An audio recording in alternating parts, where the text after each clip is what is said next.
Boa tarde. Vamos para a leitura de mais um capítulo do livro Cura dos Traumas da Morte. Hoje é o capítulo 7, que tem como título Na Vida Eterna. Vamos lá. A morte é um mistério, e não apenas uma necessidade natural. Jesus de Nazaré, Deus feito homem, aceitou e assumiu a morte como mistério da vida humana, como parte inevitável do destino do ser humano na Terra. Além disso, Jesus assumiu a morte como consequência do pecado. Essa é uma ideia profundamente bíblica.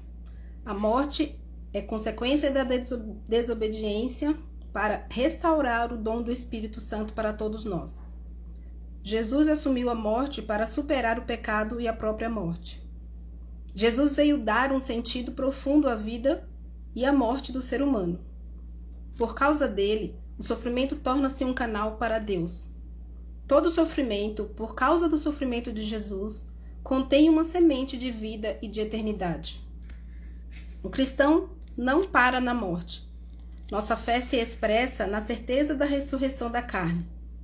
A ressurreição da carne significa que após a morte não haverá somente a vida da alma imortal, mas também que mesmo os nossos corpos mortais, conforme Romanos 8:11, readquirirão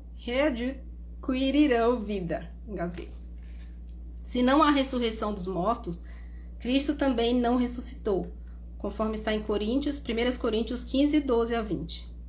Deus, na sua onipotência, restituirá definitivamente a vida incorruptível aos nossos corpos, unindo-os às nossas almas pela virtude da ressurreição de Jesus, que destruiu a morte, conforme 2 Timóteo 1 a 10.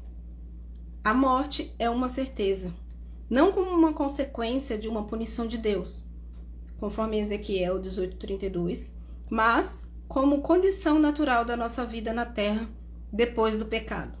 Tu, porém, não temas a sentença da morte. Lembra-te dos que existiram antes de ti e dos que virão depois de ti. É sentença proferida pelo Senhor para todo ser vivo. Porque, pois, resistir ao beneplácito do Altíssimo, Eclesiástico 41, 5, 6. Jesus é a absoluta certeza de que a morte não tem a palavra final. A morte não tem poder de nos apartar do amor de Deus, que nos testemunha em Cristo Jesus, nosso Senhor, conforme Romanos 8, 38 e 39. Ninguém dentre nós vive para si mesmo ou morre para si mesmo. Se estamos vivos, é para o Senhor que vivemos, e se morremos, é para o Senhor que morremos. Portanto, vivos ou mortos, pertencemos ao Senhor. Está em Romanos 14, 7 e 8. Depois da morte, só existem 3 possibilidades para o ser humano: céu, inferno e purgatório. O céu e o inferno são eternos, o purgatório é temporário, embora esteja fora de tempo e do espaço.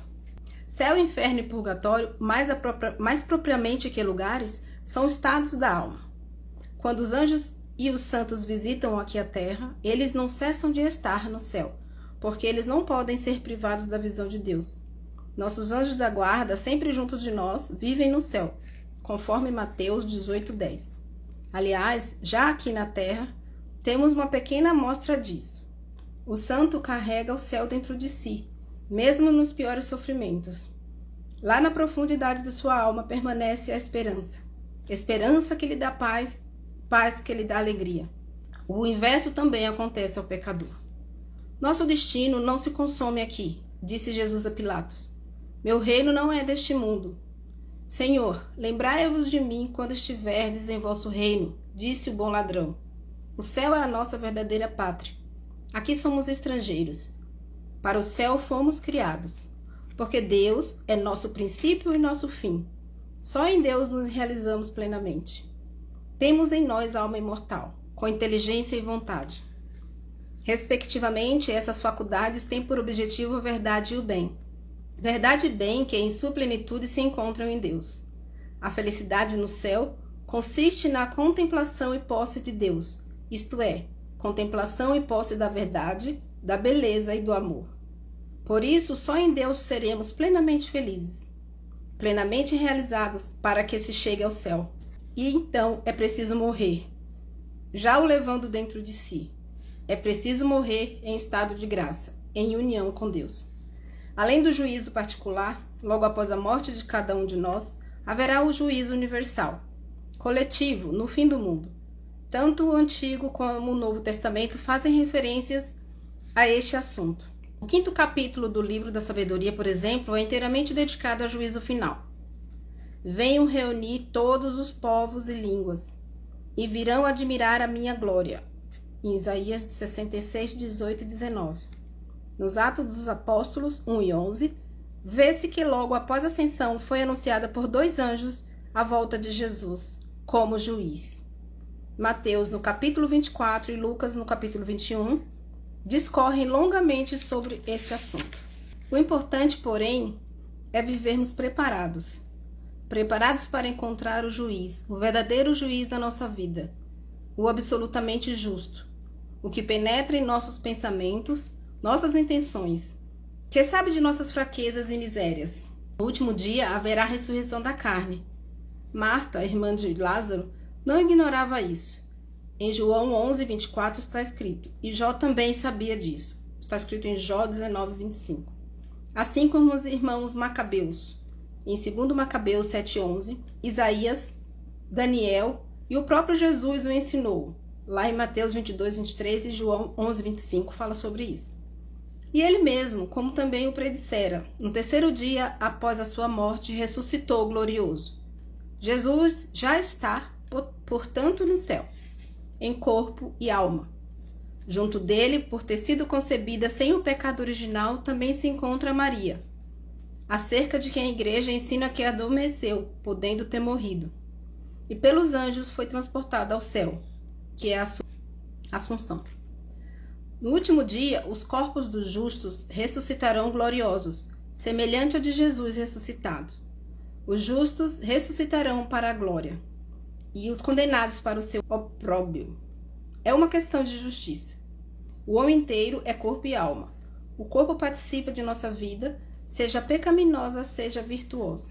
Como homens agimos de corpo e alma. O importante é que o corpo obedeça à alma e esta obedeça a Deus.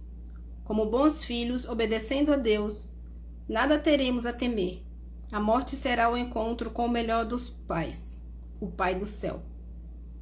Antes do fim do mundo, já julgadas em juízo particular, as almas dos defuntos aguardarão a ressurreição dos corpos. Não foi sem razão muito harmoniosa que a sabedoria divina decretou retribuir separadamente as almas e aos corpos, já que cada alma se origina por criação direta e particular de Deus. É conveniente que cada alma toque sua sorte eterna, logo que se torne capaz de ser julgada sobre seus méritos e deméritos. Lembra-nos Santo Tomás de Aquino que os homens, considerados como indivíduos corpóreos, têm uma certa continuidade entre si.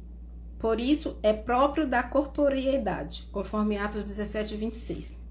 As almas, porém, Deus as cria uma por uma, donde se segue a glorificação simultânea das almas, não é de tanta conveniência como a glorificação simultânea dos corpos. Além disso, a glória do corpo não é tão essencial quanto a da alma. A profissão de um duplo juízo, o particular e o universal, não significa, pois, que Deus 2 vezes sentencie o homem, mas trata-se de uma única sentença feita em ocasiões diferentes.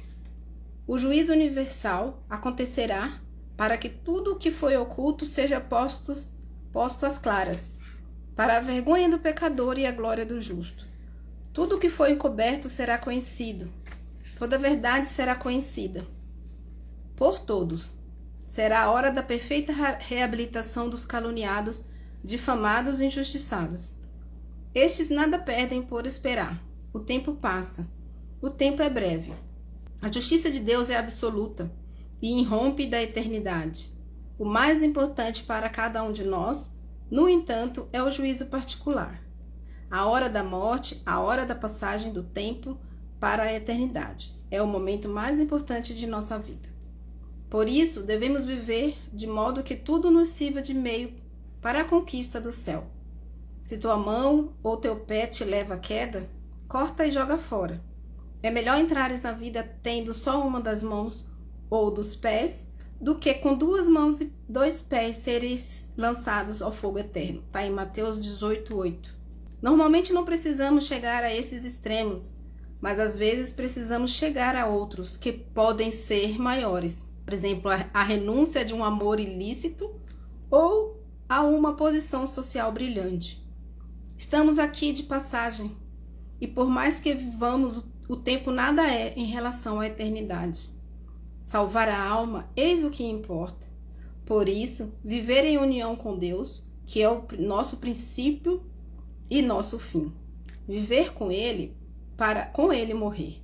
E então, realmente conquistar a vida. Esse foi o capítulo 7. Amanhã nós vamos falar no capítulo 8, a ressurreição da carne. Então, agradeço vocês por estarem acompanhando essa leitura. Até amanhã.